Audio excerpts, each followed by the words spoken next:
Chapter 12. I was grateful that Anna, Alice's mum, had said that she would meet me at the airport in Adelaide. My luggage had grown in the 1 year I had lived in Australia. My belongings now fit into my suitcase as well as a cardboard box. It wasn't easy lugging it around. Anna greeted me warmly, and I was happy to be reunited with her. I liked her. She was a lovely combination of an academic and a gardener. Her love of research and spending time in dirt was a new combination of a female to me. The only other person I knew like that was John, and he seemed a million miles away from Adelaide. As she drove me to her house from the airport, she explained to me that if I ever get lost in Adelaide, all I had to do was look for the hills. If I could see them, I would know that I was facing east. I was grateful for that piece of information. Directions had never been my strong point, and it seemed pretty easy. Hills, east, beach, west. Even I could manage that. We had to stop at a crossing and wait for a train to pass. The red lights were flashing for what seemed like ages, and the warning bells were letting us know that a train was approaching. We waited and waited. Anna explained that we were on Cross Road, a main artery that cuts through the center of Adelaide. Finally, the train came. I was surprised to see that after all that drama of the lights and the warning bells, there was only one carriage. One! It sped past in a couple of seconds. Hilarious. I didn't even know trains could travel as solo carriages. It looked so funny. It was tiny, and I felt as if a toy train had just whizzed past. I wondered if I had arrived in a miniature train model set, or possibly Legoland. Everything was so small and looked as if a regular-sized city had shrunk. I realized that the sign that had greeted me at the airport might have been stretching the truth somewhat. Welcome to the city of Adelaide. City seemed like a big word for this place. It didn't feel like a city. I couldn't sense a pulse. As we pulled into Anna's driveway, she asked me, "So which way are we facing, Veronica?" Let me think. The hills are east. I glanced up and I looked around me. As far as my eyes could see, the hills were still right there, from left to right, a long line of hills. I had no idea. South? I said. We must be facing south. Anna's eyes said it all. This girl she had just picked up from the airport was so lost. Anna explained that her and her husband James were happy to host me until I found somewhere to live. What a relief. Yet another family I could graft myself into. Alice was still living in Sydney, but her 3 brothers lived at home as well as her delightful 5-year-old sister. For the next couple of days, I just tagged along wherever Anna went. She worked long hours at Tabor College. I had been told it was the best place in Australia to study counseling. In my mind, that meant the building would somehow reflect that. I was wrong. Tabor College was sharing a building with a Christian high school. It was a very drab-looking building, and I really hoped that the teaching style was going to be more inspiring than the building itself. Anna explained that she would be able to spend more time with me that weekend since there was so much work to do at her office during the week. I kept myself busy while she worked. I introduced myself to different staff members. The librarian seemed very nice. Nice enough that I felt comfortable asking if there was a chance she might have some work for me. I used to work in the library in the Israeli Air Force. She seemed intrigued. Jan did have work for me in the library, but unfortunately couldn't pay any money. Instead, she could organize for my wage to go towards my school fees. Would that suit me? What a relief. My second day in Adelaide, and I had managed to find a way of paying for my fees. Things were looking good. I was still getting a ride in with Anna every morning and riding back with her late at night, so I had all day to spend at the college, even if I didn't have classes. It meant that I spent a lot of time sitting in the communal dining area. This was a chance to chat with the students coming through on their way to class. It was a great way to make friends, and I enjoyed the different conversations I was having. I also got a chance to see what people were bringing in for lunch and dinners. I was still struggling with what Australians considered edible. They were not nearly as extreme as my American friends, but not far off. For lunch, students would eat these long buns with a huge amount of icing on top, followed by drinking a carton of iced coffee. How could that possibly be lunch? Dinners were often a pizza or a meat pie, not as a treat, but as a regular thing to eat. No one seemed to think about making up a salad at home or bringing it in to eat. Even a sandwich seemed like too much effort. I got to know some of the students a bit better since we shared the same time schedule. They reminded me a bit of Kate back in Sydney, loud, crass, and had big laughs that filled the room. I found them easy to talk to. One of them befriended me, and she told me a bit about her life. She had been married a while back. Married? Surely she wasn't divorced. I hardly knew any young people who were married, let alone divorced. It seemed so foreign. She explained that her marriage was annulled because it had never been consummated. It was hard to follow her story as my mind tried to make sense of what she said. She went on to tell me that her mother was Aboriginal and had become pregnant as a teenager. She was forced to have a late-term abortion. When her grandfather came to collect his daughter later that day, he'd heard a noise from the bin in the clinic. He started searching around, and there in the middle of tissues and bloody rags he'd found his granddaughter, still alive and crying quietly and kicking her legs in protest. His only response was to take her home and raise her as his own. I was pretty shocked by the story. I knew nothing about Australian history. I knew nothing about anything, really. All these life snippets seemed so out of my reality. She explained that her ex-husband actually studied at Tabor College. He was a student here, and she would introduce us. A couple of days later, she did just that. Paul had come into the dining area with his leather briefcase hanging from his shoulder. He was taking out his Greek workbook, ready to do some revision when we were introduced. He seemed nice. Serious, but nice. His face lit up when he heard I came from Israel. We talked a bit about that, and he explained how he worked at the local Christian radio station. He had a youth program one night a week, and that sounded interesting. I told him I would love to come along sometime. Paul told me he had some Greek homework to complete, but we could talk another time. Over the next week, we would have a chat when we saw each other around the college. I found out that he was a really good student, and he was getting top marks in all his classes. He was studying theology, and we had a lot to talk about. I enjoyed his take on things. It was such a relief for me to have someone to talk to that wasn't doing the typical puddle conversations that I was still struggling so much with. Paul was intelligent, really intelligent, and I liked that. I also liked that we could talk about theological concepts. He seemed intrigued that I knew what I was talking about and had new insight into theological ideas. He invited me to come to the radio station with him, and I spent the evening there watching him host a youth program. I was impressed with his ease in front of the microphone. He was so animated on air, and teenagers would call in from around Adelaide to chat and to request songs. He played music from edgy Christian bands, and I could tell that he was very comfortable in his role. He went on to explain that he was also a chaplain and often spoke at high schools about Jesus. Would I be interested in coming along sometime? Of course I would. That night, when he dropped me back at Anna's house, we decided to go for a walk. It was a lovely evening. The light rain meant that it wasn't that cold despite it being in the middle of winter, and the rain was making the jasmine bushes smell intensely. We walked around the quiet streets, enjoying the scents and watching people sitting inside their living rooms watching TV, and commented on how they were missing out on real life. I found Paul really easy to hang out with. He had a gentle nature, and our conversations were always interesting. After a week of us spending more time together, Paul invited me along to one of his high school lunchtime programs. He did these with another guy who was in charge of the music. Paul would do the preaching, while this young guy with a great voice and a giant afro would do the singing. His name was Guy Sebastian. By now, I was sensing that Paul was quite interested in me, more than a friend. Initially, I hadn't even considered it being possible. For one, I didn't see myself as someone that anyone would be attracted to for a relationship. And secondly, he was quite a lot older. I was 21 and Paul was 30 years old. 30 seemed really old. Paul started opening up more about his life. He had a fairly normal upbringing. His parents were not Christian, but he had started going to a local Salvation Army church as a teenager because of his girlfriend, and he'd come to love Jesus through them. He then joined the Navy after graduating from school and spent 6 years as a submariner. That was pretty impressive. A submariner. I had never met one of those before. He was medically discharged from the Navy because of a bout of mental illness.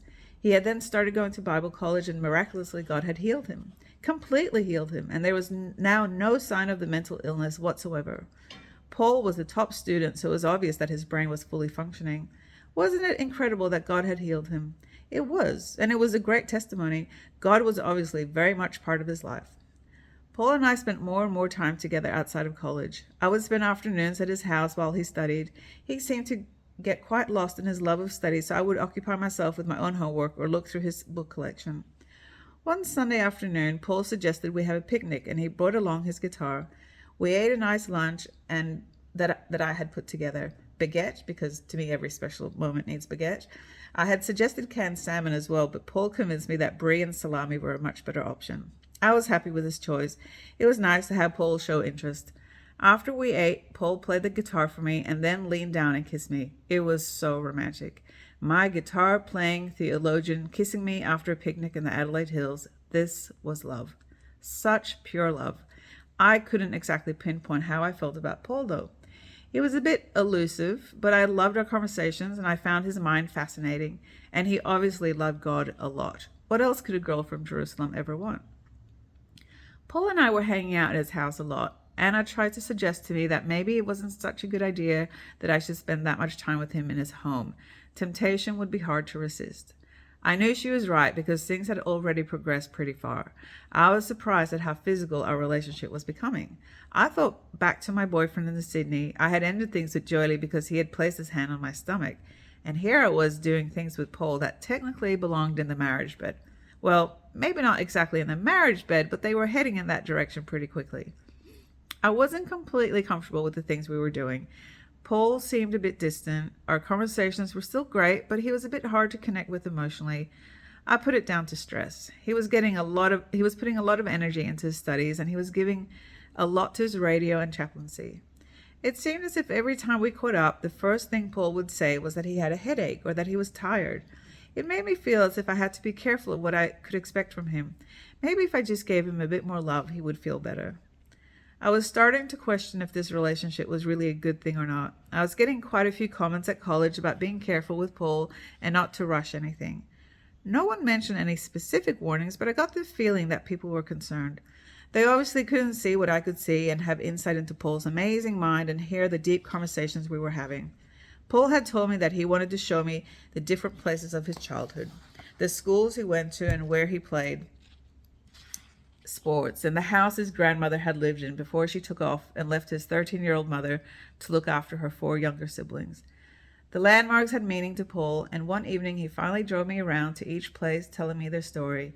It was a windy night, and his recounting seemed tinged with sadness. We kept driving and ended up at the closest beach. Paul told me that it was Henley Beach and asked if I would like to walk out on the jetty with him. I thought that sounded perfect after an intense evening. By the time we got out of the car, we realized that the wind had really picked up. Paul wanted to know if I was sure that I still wanted to walk out on the jetty with him. To me, it was exciting. I didn't mind that the sand was already starting to whip into my face as we stood at the front of the jetty. I was wearing my hiking boots and I was ready for an adventure. As we walked out on the jetty, the wind only got stronger. By now, the waves were crashing up on either side of us, the wind howling and the spray of the waves hitting our faces. Paul yelled out to me in motion that we should return back to the car. No way! There was no going back for me. As we kept walking, it got harder to move forward. It felt as if we might get swept off the jetty. We were holding on to each other with our faces turned downwards to protect ourselves from the harshness of the wind. As we neared the end of the jetty, it felt as if we were being pounded by a massive force that was coming in from the ocean, as if the powers at be didn't want us to be out there. They were trying to force us to return. It made me want to go further. I wanted to push myself all the way to the end of the jetty, no matter what. The noise was deafening. Neither of us tried to speak. Even if we had screamed at the top of our lungs, nothing would be heard. Only the sound of the ocean roaring along with the wind. I stood at the end of the jetty, this force raging into my body. I wasn't afraid. I wanted to fully feel it. I wanted the force to know that I could match its strength. My face was drenched from the waves crashing around me, and my hair was whipping around, slapping my face. I felt as if the wind blew right through me, emptying my lungs of air, my whole body consumed by the combined forces of the sky and the ocean. They were in me, and I was in them.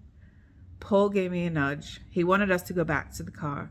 Neither of us spoke as we walked along the now much calmer jetty. Something had happened out there. I couldn't say exactly what. I just knew that something had taken place.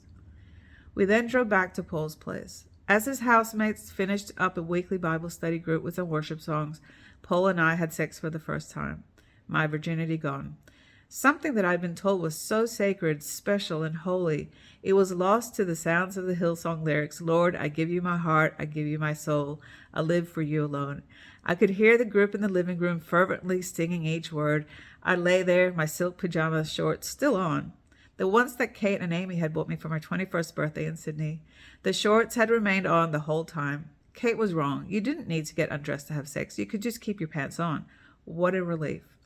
I was now no longer a virgin and hadn't waited for my wedding night as I had always said I would. I had given my virginity away before a ring was on my finger. I had broken the golden rule. If it's not on, it's not in. With no ring on my finger, I had still let Paul in. Strangely enough, I didn't mind. It wasn't exactly such a big deal after all. And sex, well, it wasn't exactly the amazing act that I had expected it to be. What was the big fuss? a bit of grunting and groaning from a silent man, me more a spectator than anything else. I didn't quite understand what all the fuss was about. It took me a couple of months to actually catch on that this might be something that I could enjoy too.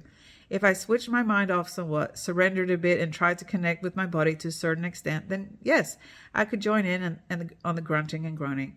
Who knew? Sex could be fun. I could see in Paul's eyes that he needed it. It made him look alive. For once, there was no way I could tell from anything else that this was special to him. There was no dialogue, no feedback, no quiet whispers or calling out. It was absolutely silent. If it wasn't for the very brief moment when he came inside me, I wouldn't actually know that he had even enjoyed it. One thing I did know was that this meant that we were going to get married. I was only ever going to have sex with one man, so Paul must be the one. It was as simple as that.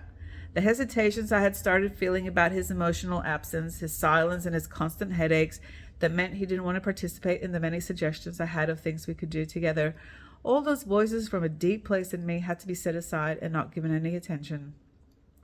Paul was now biblically my husband. It was just a matter of me getting a ring on my finger to show the world that we were legally married. As far as I was concerned, our marriage had already been consummated that night at the end of the jetty.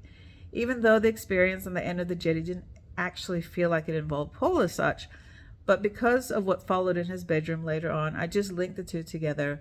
Paul and I were married in the eyes of God. We just needed a ring and a signed document for friends and the government to seal the deal. Paul liked the fact that I wasn't into jewelry. I never understood the concept of a diamond ring. Why on earth would I want to wear that? If I had that sort of money, which I knew that we didn't, I would want to spend it on an experience, a trip somewhere, a tropical island while telling the natives about Jesus. Diamonds meant nothing to me. Paul wanted me to have a ring, though. He wanted men to know that I belonged to someone and that I was no longer available. I tried to explain to him that he didn't need to worry. Men never looked at me in that way. He insisted. Not long after we were in Glenelg for an afternoon. We walked past the jewelry store where the items in the windows reminded me of home. It looked like jewelry from Israel. Each item was handcrafted and each piece was unique. Silver and gold were fused together in a rustic way that didn't look like anything I had seen as wedding rings that my friends had picked out. I instantly knew that my ring would come from this little shop. We stepped inside and were greeted by a bearded man who had a thick German accent. He was working away on his next creation, but looked up and spoke to us and asked us if we had something in mind to buy. We explained that we were looking for a simple band, nothing fancy. He smiled and explained that this was a very good place to buy a wedding ring from. He and his wife, who I now noticed as well, had been working together for 30 years, and they had never been apart. Each day was spent together, and the ring we would choose was beautiful because of the love they shared. Perfect, I thought. A ring with a story, a German love story. I just had to find the one I wanted. I eventually picked out a simple silver band. My new German friend explained that he had never used white gold because it looked too manufactured and too shiny, as if it came from a factory. He liked silver much more because it had depth to it. The band was uneven, and you could tell that it had been handled by a craftsman. If you looked closely, you could see a streak of gold. Not much, but a bit of gold had been smudged into the silver band. It was beautiful. So perfect in its imperfection. I knew that no one else would have a ring like that. I tried it on and it fit perfectly. Paul chose a similar one for himself, and that was chunkier and had gold on it, and had no gold in it. We asked if the rings could be set aside because we needed to wait until we had a bit more money. The rings weren't expensive, but with both of us students and Paul's only income being a pension from his time in the Navy, we just didn't have the cash. We were farewelled by two smiling Germans with their arms around each other, who promised they would keep the rings for us until we could find the extra money needed. Paul's parents were thrilled about our wedding news. They told me I was very different from the previous girls that Paul had introduced them to.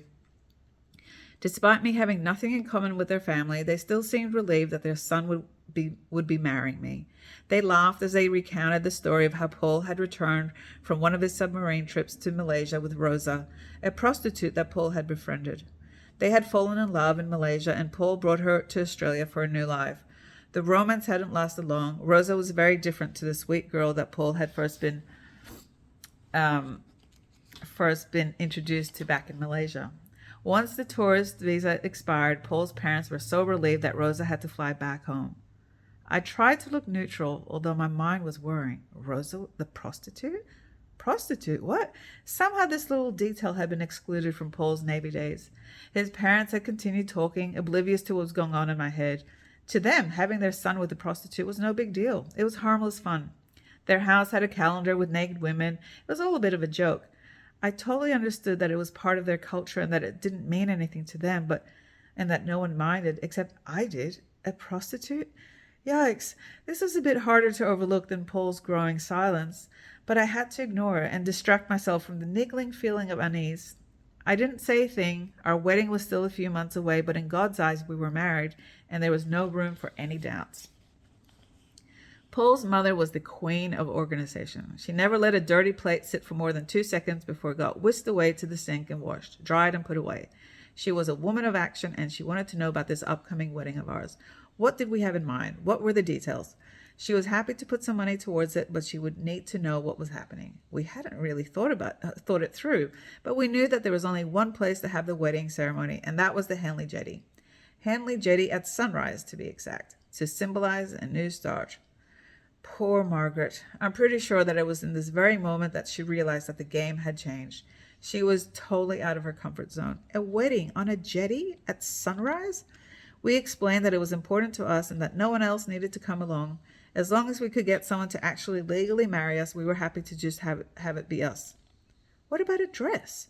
Wouldn't that be cold outdoors?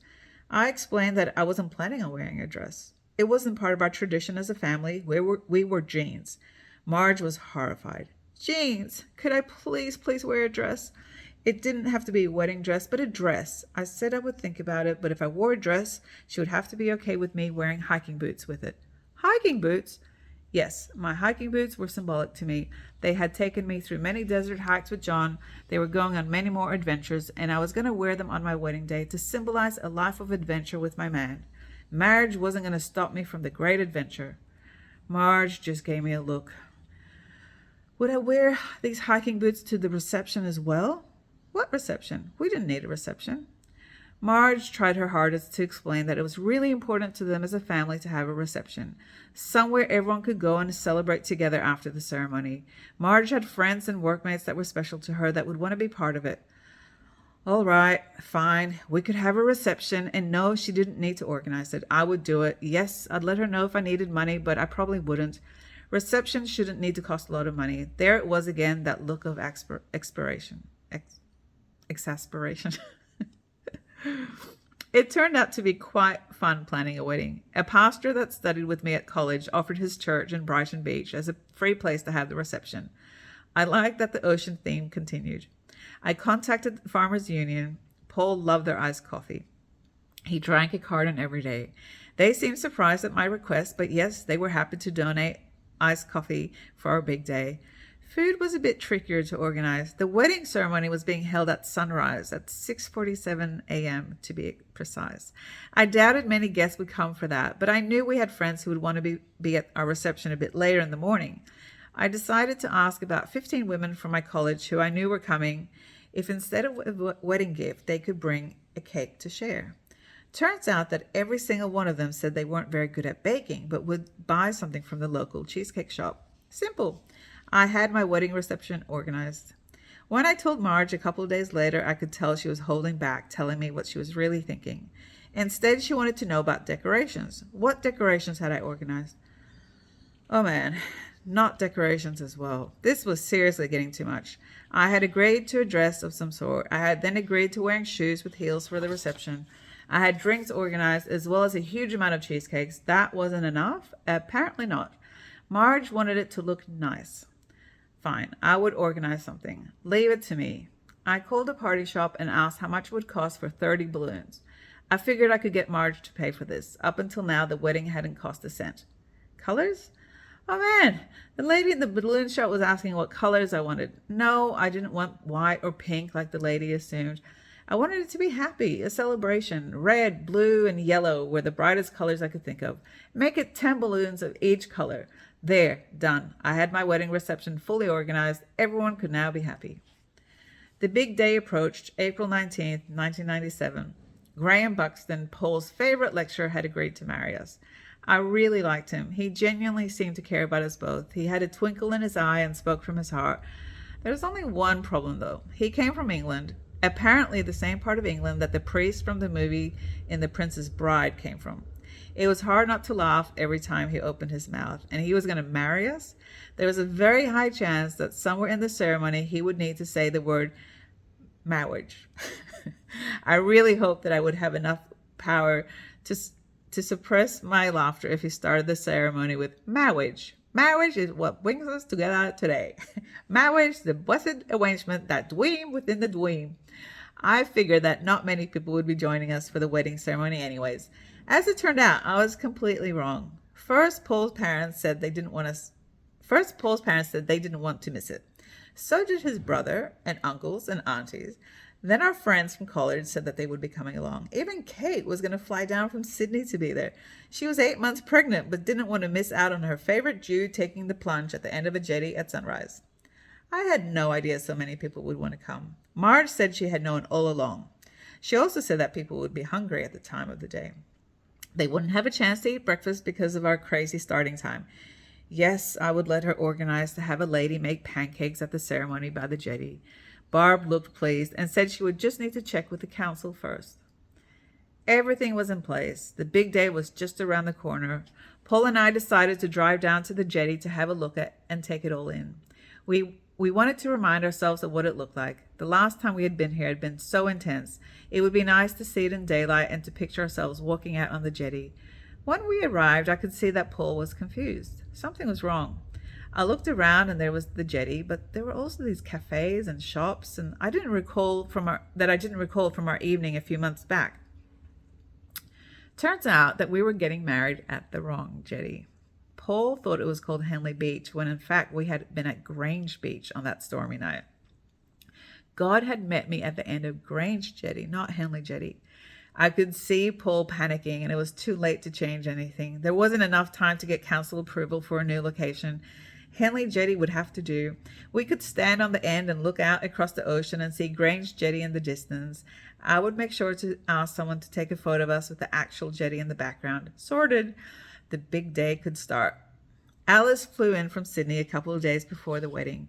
She said she wanted to make my hair nice for the day. She often curled my hair and put makeup on me, and when we lived in the dorm together as a fun activity. It was the only time I ever did that. I agreed that she could do it for the wedding as long as she promised that it would look as natural as possible. We would need an early start if we had to meet at the jetty at 6:30 for the 6:47 ceremony. The hair and makeup would need to begin at 5 o'clock. That seemed very early, and we would need to be careful about what time we got to bed the night before. That was a good plan, except I couldn't find the shoes that I had agreed to wear for the reception anywhere. I had promised Marge that I would wear them, and now they were missing. Alice and I spent the whole night driving from house to house trying to find these shoes that I didn't even want to wear. Turns out they were in a rubbish bag in the back of the car the whole time. We got 45 minutes of sleep before needing to wake up and prepare for the wedding. We forced ourselves to get up in the dark and got dressed quickly. A friend of Paul's had made me a simple dress that I was happy with. It cost $70 for the fabric and the sewing. Marge covered that cost as well as the balloons. As I was lacing up my hiking boots, I looked over at Alice. She was getting dressed in white, and she very much resembled a bridesmaid, something I had told her I wasn't interested in having for the day. I had never quite seen the point of bridesmaids. Surely they were just a distraction to the real event. Yet here she was, doing a very good impersonation of one. Even her white shawl wrapped around her shoulders couldn't take away from the fact that she had a very special status that morning. I had to laugh.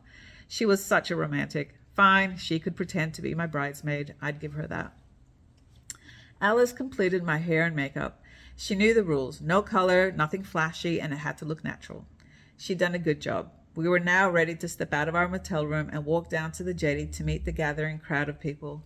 Who knew that we had so many people who cared about us? As I looked around at the smiling faces, I felt something get forced into my hands. It was a bunch of white flowers. Anna, Alice's mother, was wrapping my hands around them. She had spent the night arranging them for me, and when I tried to protest, she told me that you can't have a bride without flowers. Fine, I'll hold the flowers. Geez, it really wasn't easy trying to get married, just to get married. There's all these extra things that I had never even considered to be important. Obviously they were, just not to me. Graham, the minister, came up to me and said it was time to walk down the jetty. Paul then joined us. As we started walking, I looked behind me, and there were so many people following us. Some fishermen were standing on the jetty enjoying their early morning ritual. Mamma mia! The small Italian man grinned. He gave me a kiss on the cheek and wished me a life of happiness. We continued down the jetty. All our friends then gathered around us. The ocean was perfectly calm and the sky was clear. All of a sudden, a dolphin jumped out of the water. It was a perfect morning, and just as the sun rose, the ceremony started. Thankfully, I managed to keep myself from laughing when Graham mentioned the word marriage. It was a beautiful ceremony. We had written our own vows, and we exchanged our handcrafted rings. All the time, Alice standing as close as possibly as close as she could. All the time, Alice standing as close as she possibly could, looking very much like a bridesmaid. The ceremony was exactly what we had wanted. Everyone came up and let us know how meaningful and profound and intimate it had been. See?